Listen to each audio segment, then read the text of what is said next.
We're taught to seek truth, but what if the most powerful thing you could do is ignore truth entirely and just ask, is this useful? Welcome to Wisewords Book Summaries, where we break down the most powerful book ideas and turn them into tools you can use in your life immediately. Today, we're exploring Useful, Not True by Derek Sivers, a book that will completely shift how you see truth, beliefs, and reality itself.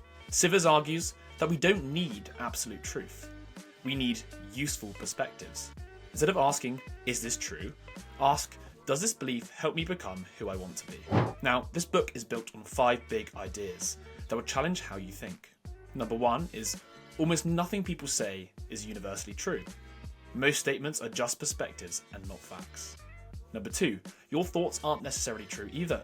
Your brain invents explanations and believes them without question.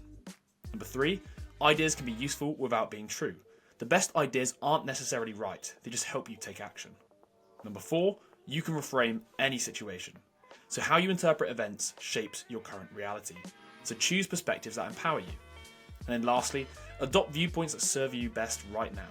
You don't need to believe something forever, just long enough for it to help you. So, by the end of this video, you'll have a new way to think about truth, belief, and even your own mind.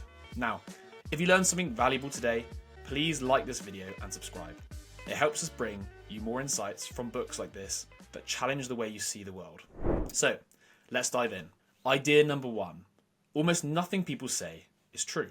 What time is it right now? It sounds like a simple question until you realise that in New York it's one time, in Tokyo another. Even something as basic as time depends on where you're standing. Now, let's think about statements like, you have to go to college to be successful. Women only like confident men. Or even, you can't do that. Are these universal truths? No, they're just personal experiences stated as facts. For example, somebody tells you, you should never quit a stable job. To them, that might be true. It's what kept them financially secure. But somebody else might say, quitting my job was the best decision I ever made. Now, neither statement is universally true. They're just perspectives based on personal experience, mistaken for absolute reality. So, how can we use this idea? Well, next time somebody states something as a fact, ask, is this actually true or just true for them? Or would somebody else see this completely differently? Now, recognizing this makes you less influenced by other people's limiting beliefs. So even though most statements aren't universally true, they still feel true to the person saying them. Well, why is this? Because we mistake our perspective for reality. Let's break that one down next. So idea number 2, perspectives feel like truth. Ever heard somebody say, that house is overpriced, or you're talking too much, as if it's an undeniable fact? But to somebody else, that house might be a great deal, and another person might love hearing you talk. People don't state facts, they state perspectives. But because it feels true to them, they mistake it for reality. Now this happens in arguments, debates, and even everyday opinions. Everybody assumes their viewpoint is the correct one. But what if somebody else feels the exact opposite? Doesn't that tell you something? Take something as simple as moral beliefs. One person might say, that behaviour is completely wrong. But in another culture or another time, that same behaviour might be considered normal or even moral. I mean, let's just think about food. Somebody says pineapple doesn't belong on pizza, but to another person, it's their favourite meal. Neither is right. They're just looking at it from different angles. So, how can we use this idea? Well, when somebody makes a strong statement, ask, are they stating a fact or just their perspective? And when you feel certain about something, you can even ask yourself, could somebody else see this completely differently? This small mental shift makes you less reactive, more open-minded, and better at handling disagreements. Idea number 3, no picture is the whole picture. We like to believe we see reality clearly, but here's the problem. Every perspective is incomplete. Think about a courtroom. 2 witnesses describe the same event, but their stories don't quite match. Why? Well, they saw different angles, focused on different details, and interpreted the moment completely differently. Now, apply that to every belief you hold. For example, imagine a debate about remote work. One person says, working from home kills productivity. Another says, it makes people more productive. Both can find evidence to support their claim, but neither is the truth. It's just one angle of a much bigger picture. This happens with politics, business, relationships, Quite simply everything. We just never see the whole story, just the part that confirms what we already believe. So, how can we use this idea? Well, next time you feel certain about something, you need to ask, what evidence would somebody on the other side point to? Or am I looking at the full picture or just the part that fits my beliefs? You see, the more perspectives you consider, the better your judgment will become. If we rarely see the full picture, what about the information we get from others? Most of the time, people aren't sharing facts, they're sharing feelings. Let's break that down next. Idea number 4, people share perspectives, not facts. When people talk, they rarely just share cold, hard facts. They share opinions, emotions, and social signals. Take gossip. Somebody says, that guy is arrogant. Is that a fact? No. It's just their impression of him based on their own experiences and biases. Somebody else might see him as confident or even humble. Imagine 2 co-workers discussing a manager. One says, she's too demanding.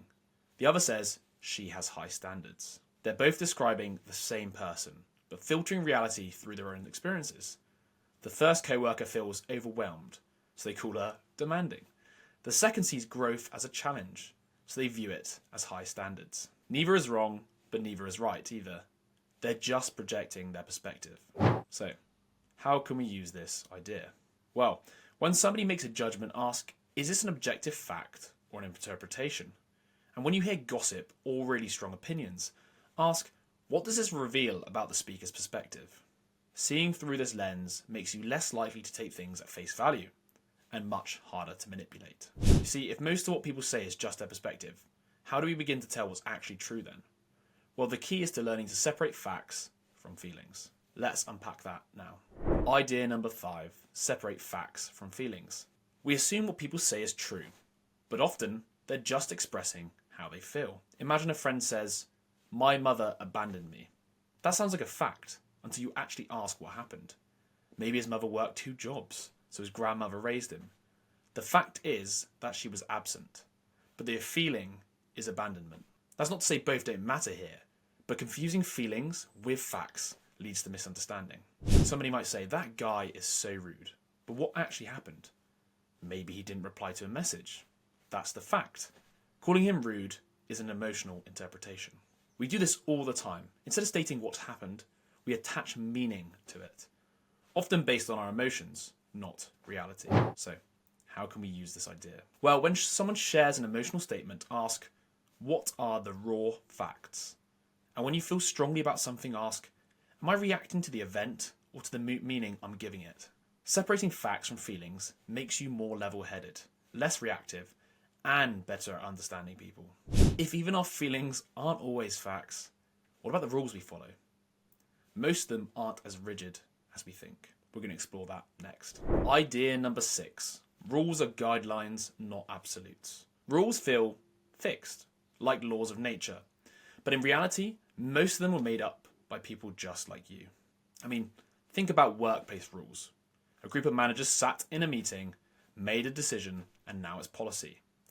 But does that mean that's the best way to do things? Well, not necessarily. Most rules exist for convenience, not because they're universal truths. Ever seen somebody jaywalk across an empty street at 3 a.m?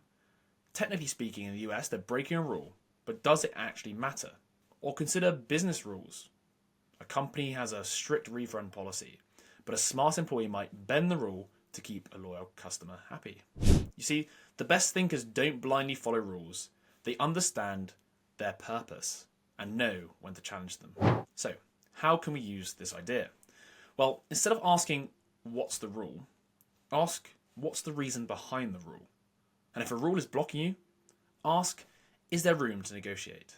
You see, rules are useful, but only if they serve a purpose. And now, if rules aren't always absolute, what about obligations? You're told you have to do things all the time. But is that really true? Let's rethink that next. Idea number 7. Obligations are not true. People love telling you what you have to do. You have to visit family for the holidays. You have to stay late at work. You have to say yes to this request. But here's the truth. Most obligations aren't real. They're just social expectations. Your boss might say to you, we really need you to work late. That makes it sound like a duty, but whose problem is it really? If the company's understaffed, that's their issue, not necessarily yours. Or let's even look at family expectations. Somebody says it's your duty to visit. But is that a law of the universe or just something they want? People use the word obligation to make their desires sound non-negotiable, but you always have a choice. So, how can we use this? Well, when somebody says you have to do something, ask, who benefits from me believing that? And instead of feeling guilty, ask, do I actually want to do this? Recognizing this frees you from guilt-driven decisions and helps you set boundaries. If obligations aren't set in stone, what about the meanings we attach to actions? I mean, different cultures see the same behavior in completely different ways. Let's unpack that one next. Idea number 8. Cultural meanings aren't universal. Ever heard somebody say, that's rude? Or, that's just how things are done? Here's the problem. Manners, norms, and meanings aren't universal. They're often cultural. What's considered polite in one place might be offensive somewhere else. For example, in Japan, silence in a conversation is a sign of respect, whereas in the US, it can often feel awkward. In some cultures, showing up late is normal. In others, it's seen as disrespectful. As you can see here, 2 same actions, but 2 completely different meanings. So, how can we use this? Well, when somebody says, that's just wrong, ask, according to whom? And instead of assuming one way is the right way, ask, what meaning am I assigning to this? Understanding this makes you more adaptable, less judgmental, and better at navigating different perspectives. So, if meanings aren't universal, what about people's beliefs and behaviours? Instead of assuming somebody is irrational, what if you understood the incentives behind their actions? Let's dive into that one next. So, idea number 9, try to find their incentives. People's actions often seem irrational until you understand what's driving them. We assume others act out of logic or morals, but most of the time, they're just following their incentives. Example, a politician changes their stance overnight. Are they hypocritical? Maybe. Or maybe they're just responding to what will get them re-elected. Another example, a company suddenly stops caring about sustainability. Why? Well, maybe their profits took a hit. Now, it's easy to judge people's choices, but when you understand their incentives, their behaviour makes sense. So, how can we use this? Well, when somebody's behaviour confuses you, ask, what did they gain by acting this way? Instead of assuming bad intentions, look at their motivations. They might be acting in their best interest, not necessarily against you. Now, recognising incentives helps you predict behaviour, make smarter decisions, and avoid unnecessary frustration from time to time. But if people's actions are driven by incentives, what about their beliefs? Often people aren't thinking logically. They're just making up explanations that feel right. Now, let's explore that next. So idea number 10, the brain invents explanations. You see, your brain is a storytelling machine, and it believes its own stories. When faced with something confusing, it quickly creates an explanation that feels true, even if there's no real evidence. For example, you might text a friend and they don't reply. Your brain will then jump to, they're mad at me, or they don't care about me, or they must be busy. And the reality of all of these explanations, you don't know. But your brain fills in the blanks anyway. This happens all the time, even with major life decisions, relationships, even political beliefs. We invent reasons for why things happen, then we defend them as if they were true.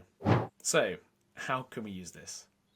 Well, when you catch yourself making assumptions, ask, do I actually know this, or am I just making up a story? And instead of reacting emotionally, ask, what are the facts, and what am I adding to them? Realising this helps you question false assumptions and stay open to other possibilities. Now, even our best scientific models aren't absolute, they're just the least wrong ideas we have so far. And that's what we're going to explore next. Idea number 11, even science isn't absolute truth. Science is the best tool we have for understanding the world, but it's never final. Every scientific model is just a temporary best guess, so to speak, waiting to be improved or replaced. Example, for centuries, people believed the Earth was the centre of the universe. Now, that wasn't bad science, it was just the best explanation at the time. Then better evidence came along and the model changed. Even today, scientific truths are constantly updated. What's accepted now might be proven wrong in the future. Now, how can we begin to use this? Well, instead of asking all the time, is this true? You can ask yourself, how likely is this to change? And also, we can trust science, but stay open to new evidence and evolving your ideas. With this in mind, your mindset will keep you adaptable, skeptical, and always learning. Now, if truth itself is always shifting, then maybe we're asking the wrong question. Instead of, is this true? Maybe we should ask, does this actually matter? We're going to explore this idea now. Idea number 12, fake or real, true or false, so what? We spend so much time arguing over what's true, but sometimes truth doesn't even matter. The real question should be, does believing this help you or hold you back? For example, imagine two people arguing about whether free will exists or not. One says, everything is predetermined. The other insists we control our choices. Well, who's right here? The answer is, it doesn't matter. Because the person who believes in free will take action, set goals, and attempt to improve their life. Whereas the other might feel powerless and give up. So one belief is more useful, whether or not it's true. How do we begin to use this? Well, instead of obsessing over truth, ask, what action does this belief lead to? And if a belief limits you, choose a different perspective, even if it's not true in an absolute sense. What matters isn't what's true, it is what's useful. Now, if we're constantly shaping our own version of reality, then maybe our strongest opinions aren't even about the world, but about ourselves. Let's explore that now. Idea number 13. That was about you, not them. So we love pointing out other people's mistakes, but often what we notice in others is really a reflection of ourselves. When you judge somebody, ask, am I actually seeing them or projecting my own fears, biases, or insecurities? Example, somebody might say, that person is so arrogant. But is that really about them? Or is it about the speaker feeling insecure? Or maybe you criticize somebody for being lazy, but are they actually lazy? Or are they just prioritizing differently than you? So, how do we use this? Well, when you judge somebody, ask, what does this say about me? And when somebody judges you harshly, ask, are they really talking about me or revealing their own fears? So the more you recognize this, the less reactive and more self-aware you're going to become. Now, if so many of our beliefs are shaped by where we grow up, then maybe it's time to ask, are the beliefs we inherited actually serving us? We're going to take a look at this idea next. Idea 14, reframing inherited beliefs. Now, most of your beliefs didn't start with you. They were passed down by parents, culture, and experiences that you didn't get to choose. Now, here's the thing. Just because you inherited a belief doesn't mean it's useful. For example, maybe your parents always said, be careful. That might have kept you safe, but does it now hold you back from taking risks? Or maybe you grew up believing speaking up is rude. That belief served you as a child, but does it now stop you from asserting yourself? Now, how to use this. Identify a belief you've carried for years. Ask, did I choose this or was it given to me? And now if it no longer serves you, reframe it into something more useful. Your beliefs should always work for you and not limit you. So if our beliefs shape our actions, then maybe we should just ask, what if we just choose to believe things that empower us, whether they're true or not? Let's explore this idea next. Idea number 15, make-believe. Adults don't play make-believe like kids do, but we still create stories in our heads and act as if they're real. We may say things like, everything happens for a reason. Those people are evil. If I just had more time, I'd be successful. Now, are these objectively true statements? Maybe, maybe not. But we believe them because they give us comfort, direction, or purpose. For example, a runner imagines being chased by a tiger. Their heart rate spikes, their legs move faster, even though the tiger doesn't exist. See, the mind doesn't need something to be true for it to affect reality. So, how can we use this? Well, instead of asking, is this belief true? Ask, does this belief help me? And if a belief holds you back, replace it with one that moves you forward. Your beliefs aren't just reflections of reality, they can be tools. So you need to choose the ones that serve you. So, if we can choose beliefs, then maybe we should ask, what's the difference between a belief and an actual fact? Let's break that down next. Idea number 16, beliefs aren't facts. We often say, I believe, as if it means something is true. But here's the reality. Facts don't require belief. You don't say, I believe in gravity, or I believe the sun exists. Those are just facts. Beliefs, on the other hand, are things we accept without absolute proof. For example, somebody says, I believe people are inherently good. Another says, I believe people are selfish. Now, who is right here? Well, neither, because both are beliefs, not facts. Each person is choosing a perspective based on their experiences. How can we use this? Well, when you hear I believe, ask, is this a fact or just a perspective? And then when forming your own beliefs, ask, does this belief help me live better? Beliefs should be useful, not just comforting. What about our first gut reaction? Often it's the very first thing holding us back. Let's explore this idea next. Idea number 17. Your first thought is a barrier. Now, your first reaction to a situation often feels automatic, but that doesn't mean it's correct. In fact, your first thought is usually shaped by past experiences, biases, or fear, not deep reasoning. For example, you get some critical feedback and your first thought is, they just don't get it, or I'm terrible at this. But if you pause, you might realize the feedback isn't an attack, it's a chance to improve. How can we use this? Well, when you have a strong first reaction, pause and ask, is this response helping me or limiting me? And then instead of acting on instinct, reframe the situation to get a better perspective. Your first thought isn't the truth, it's just the starting point. So, idea number 18, judge the contents, not the box. We often reject ideas not because they're wrong, but because of who said them.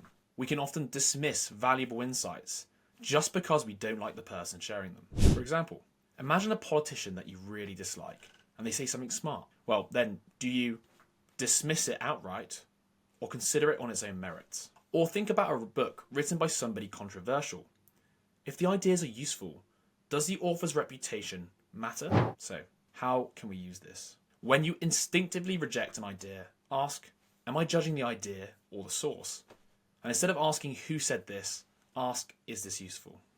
Because it's clear wisdom can come from anywhere if you're open to it. Now, idea number 19, life is a blank canvas. Right, we're all searching for the meaning of life, but what if there isn't one? What if a life is just a blank canvas and the meaning you give it is entirely up to you? Example, at a workshop, a teacher wrote on the whiteboard, life is blank. Now, each person in the workshop filled in the blank with something different. Love, suffering, growth, adventure. Now, what's the reality here?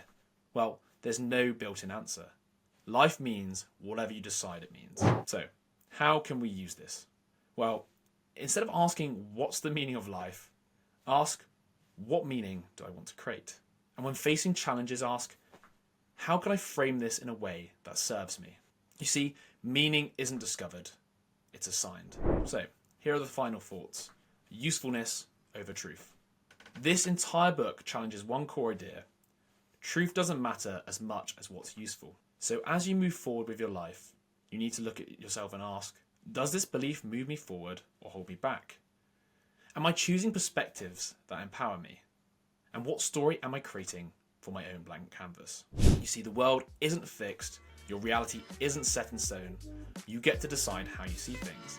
And that choice, that's what shapes your life. If this video gave you a new way to think, hit like and subscribe for more book breakdowns like this. And let me know in the comments, what's one belief you're choosing to rethink after watching this? Now, thanks for watching, and I'll see you in the next one.